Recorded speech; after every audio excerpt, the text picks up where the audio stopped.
Coming up now in your spoiler-free wrestling news rundown, we've got all the results from the New Japan Cup and the lineup for Hyper Battle on April 9th. Also, something continues to be going on with Tangaloa, and we've also got news from elsewhere around the wrestling world. Subscribe to Spoiler-Free Wrestling for all your wrestling news. For the second time in 5 years, Zack Sabre Jr. has won the New Japan Cup. On Saturday, he defeated Shingo Takagi in the semifinals as Tetsuya Naito would defeat Kazuchika Okada in the other semifinal. Then on Sunday from Osaka Joe Hall, Zack Sabre Jr. used the Zack Driver to defeat Tetsuya Naito. And so Zack Sabre Jr. now, he'll go on to Hyper Battle to challenge Kazuchika Okada for the IWGP World Heavyweight Championship. And the last three winners of the New Japan Cup, so that being 2019, it was Okada, 2020 was Evil, 2021 was Will Ospreay. They all went on to win the IWGP World Heavyweight Championship in the title shot they received after winning the New Japan Cup. You have to go back to 2018 for when the last New Japan Cup winner failed to win the world title, and that was when Zack Sabre Jr. won it and then lost to Okada at Sakura Genesis. So Zack Sabre Jr. becomes the fifth wrestler in history to win the New Japan Cup multiple times. Only one wrestler has won it 3 times. That's Hiroki Goto. And Hiroki Goto, unfortunately for him, he won it 3 times in 4 years, but never went on to win the IWGP Heavyweight Championship, and in fact has never won the top title in New Japan Pro Wrestling. So the other wrestlers who have won the tournament multiple times, Hiroshi Tanahashi was the first man to do it. He won his second New Japan Cup in 2008 after having won the first in 2005. Hiroki Goto won the New Japan Cup in 2009 and then followed that up by winning it again in 2010. In 2011, Yuji Nagata won the tournament for the second time. He had previously won it in 2007. And then in 2012, Hiroki Goto won it for a record 3rd time. Kazuchika Okada is the only other wrestler to have won it twice. His second victory in the New Japan Cup was in 2019. Now, Naito defeating Okada in the semifinals is pretty big as well. That could potentially lead to Naito getting another crack at Okada's championship. Okada successfully retained his title against Naito last month. Now, Naito defeating Okada means that once again, the all-time head-to-head record between the two is tied at 6 wins apiece. It had been tied at 5 wins apiece coming into 2022. Then Okada won their last match last month, and then Naito wins in the semifinal there as well. So it's possible that Naito could move on to face whoever wins between Zack Sabre Jr. and Okada at Hyper Battle. Following the finals of the New Japan Cup, New Japan Pro Wrestling did announce the full card for Hyper Battle on April 9th. Let's run down the matches for that show. So we will see another multi-person tag team match pitting members of Bullet Club against the Guerrillas of Destiny and some of their allies from the NJPW main unit. And so we will see an 8-man tag on April 9th that'll see Bad Luck Fale, Chase Owens, Yujiro Takahashi, and Gato team up to go up against Hiroshi Tanahashi and the Guerrillas of Destiny, Tamatanga, Tangaloa, and Jado. So on Saturday and Sunday, we once again saw the Bullet Club win 2 straight over the Guerrillas of Destiny and members of the NJPW main unit. On Saturday, the Guerrillas of Destiny were actually disqualified when Jado, who wasn't involved in the match, got in the ring and got involved, causing the disqualification. So after all the things that Bullet Club has done in the course of this rivalry, it was the baby faces, the good guys, who got caught doing something illegal. They got disqualified. Then on Sunday, Jado was back being an official member of the match, or official participant in the match. However, Chase Owens would deliver a C-trigger to him, and Jado would take the pin, and Bullet Club once again picks up the victory. We We still have not seen the Guerrillas of Destiny pick up even one victory over Bullet Club. Maybe that'll happen on April 9th. Maybe that'll happen on the 3 shows in the first week of April leading up to that event. We'll also see a tag team match pitting Tetsuya Naito and Shingo Takagi going up against Will Ospreay and Aaron Hanari. Now, Will Ospreay on Saturday and Sunday continued to claim that he did not tap out in his quarterfinal match with Zack Sabre Jr. However, both Ospreay and Aaron Hanari will be going to the United States after this.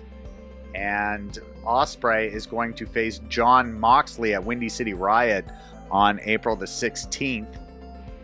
We will also see the IWGP Junior Heavyweight Tag Team Championships on the line as Master Wato and Taguchi will defend against Taiji Ishimori and El Phantasmo. And so, of course, this rivalry has been building up all throughout the last month on the New Japan Cup Tour. And so now, Taiji Ishimori and El Phantasmo, they've been undefeated over the last month. Every single match that Bullet Club has been in, these guys have won. However, April 9th is the big one for them with the titles on the line. Then after this, El Phantasmo will be traveling to the United States as well. It was Taichi who eliminated the KOPW champion or trophy holder Toru Yano from the New Japan Cup, and now these two will face off at Hyper Battle with that trophy on the line. This has been something that has been building on recent shows as well. On the Saturday show, Toru Yano forcibly had Taichi drink a bunch of alcohol that led to him being fairly intoxicated and having trouble getting to the back. However, Taichi would get a measure of revenge on Yano on Sunday's show. So the rules for this match are a little interesting. So Toru Yano's rules are that it's a cherry blossom party match. Well, and both competitors must drink sake at 2-minute intervals and return to the ring within a 20 count. Victory comes via pinfall, submission, or intoxication. Taichi's rules for the match is that it is a no rope ring out match. Victory comes from knocking your opponent out of the ring, aka sumo rules. So that should be interesting as the KOPW trophy is on the line in that one. The Never Openweight Championship will be on the line at Hyper Battle as well. Evil will defend the title against the man who eliminated him from the New Japan Cup in the quarterfinals, Hiromu Takahashi. Similarly, we will see the IWGP Heavyweight Championships on the line after Jeff Cobb eliminated Yoshihashi from the New Japan Cup. Those two ended up getting into various face-to-face stare-downs on subsequent events on the tour, and now Yoshihashi and Hiroki Goto are going to defend against the United Empire's Jeff Cobb and the Great Okan. The IWGP Junior Heavyweight Championship is going to be on the line as well. We've seen Sho attack El Desperado numerous times. Well, he's gotten what he wants. He gets a crack at the IWGP Junior Heavyweight title on April 9th at Hyper Battle. And then, of course, Zack Sabre Jr. has a chance to win the top title in New Japan Pro Wrestling for the first time in his career. He will go up against Kazuchika Okada. Of course, in 2018, it looked like Zack Sabre Jr. might be on the path to becoming that kind of perennial contender. Perhaps someone who could win the championship. But in the years since, he has been unable to do that. Can he wrestle that title away from Okada on April 9th? We will just have to wait and see. Something continues to be going on with Tangaloa. I don't know what it is, but he seems to be having real problems wrapping his head around what has happened over the last month, but maybe that's all it is. Maybe he's just a little confused, flustered, maybe, can't understand how things have turned out the way that they have. So on March 25th, Tangaloa posted the following to Twitter, basically saying, "The past month has been frustrating, confusing, and effed up. As I look at the match today, I have more questions than answers. How did this all come about? Why did BC side with Jay White? What are Kenta's thoughts, plans when he returns? Am I really tagging with Tanahashi? Tangaloa does not seem like he's able to accept what has happened between Bullet Club and the Guerrillas of Destiny. This is very strange. He also tweeted the following day, he said, "First time coming out to Tanahashi's entrance music. First time tagging with him. This is..." surprised, confused-faced emojis. What is going on? Things are moving faster than I can wrap my head around. I don't know. Some of you seem to think that it's absolutely out of the question that Tangaloa could turn on his brother Tama Tonga. Some of you seem to think that it's definitely going to happen. I don't know.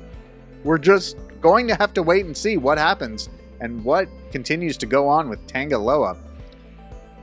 So for the past few months, Mark Madden, who you might remember as a commentator in WCW, had been hosting a podcast with Ric Flair.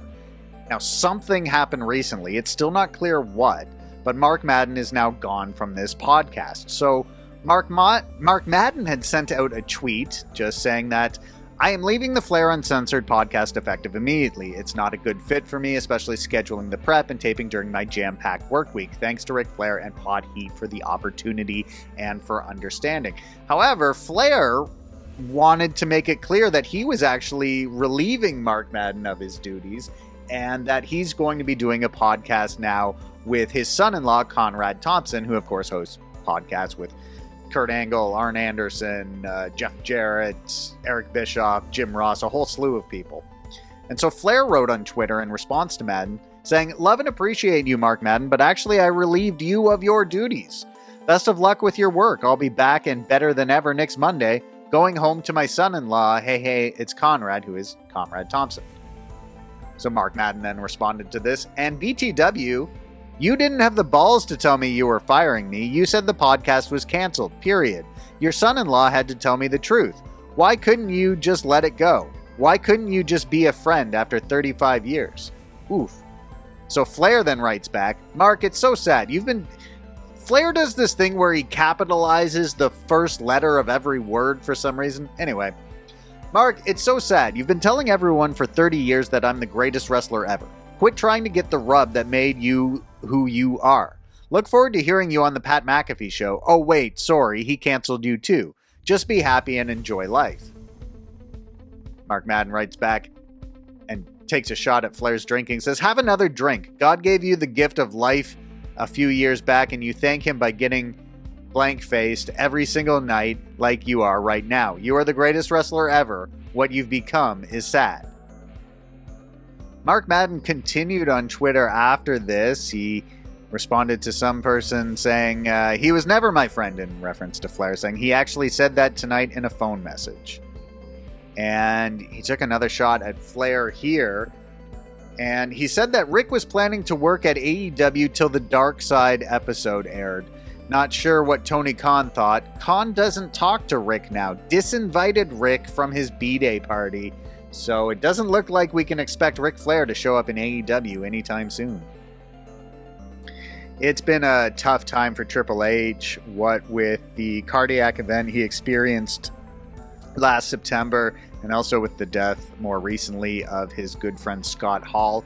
However, after announcing that he will never wrestle again because he's got a defibrillator in his heart, Triple H took to Twitter to thank everyone who had sent him positive well wishes and comments. He wrote, "I am truly humbled by the texts, calls, posts, and all the kind words. I'm grateful to each and every one of you. I wish I could respond to each of you, but I type so slow I'd never leave the house again. Please know how much they all mean to me. Stay healthy, be grateful for all you have, and seize the day. I know I am."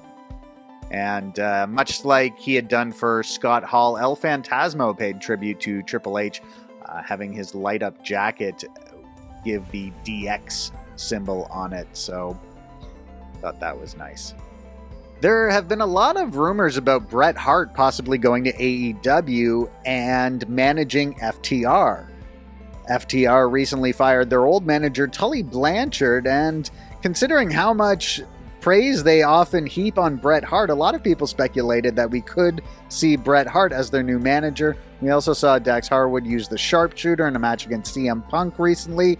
However, Bret Hart was at a online virtual signing, And he was asked about possibly going to AEW, and Hart seemed to have no clue as to any of these rumors going on. He just said, go to AEW and do what? Is what Hart was quoted as saying, as if the idea of managing FTR is not something that he's even thought about, let alone had it brought to him by AEW. So, could we see Bret Hart in AEW? Of course we could. He seems to be completely unaware of the possibility, however. Tony Khan was on the Outlaw podcast and recently revealed why Chris Jericho was out of action for months recently. He said that Chris Jericho was dealing with a blood clot issue, but when Jericho did return from his lengthy absence, he looked to be in tremendous shape. If you noticed, Jericho was gone for a bit, and when he returned, he was much slimmer, had abs for the first time in a very, very long time, and looks to be really in incredible shape as he now starts this new storyline as the sports entertainer. And just a few WWE notes before we end this video. The company announced today that Rick and Scott Steiner, the Steiner brothers, will be inducted into the WWE Hall of Fame this Friday evening. And I hope that means that Scott Steiner will be given a live microphone at the ceremony. Of course, Rick's son and Scott's nephew is Braun Breaker, the former NXT champion, so he might be involved in the induction ceremony as well. And then WWE Tonight presents Monday Night Raw from the PPG Paints Arena in Pittsburgh, Pennsylvania. Announced for the show are the Street Profits taking on Alpha Academy. The Usos will take on RK Bro in a non-title match. In an 8-woman tag, Natalya, Shayna Baszler, Carmella, and Zelina Vega will take on Liv Morgan, Rhea Ripley, Naomi, and Sasha Banks. Rey Mysterio will take on The Miz, and Seth Rollins has a meeting scheduled with Vince McMahon. That'll do it for this video, everyone. Subscribe to Spoiler Free Wrestling for all your wrestling news.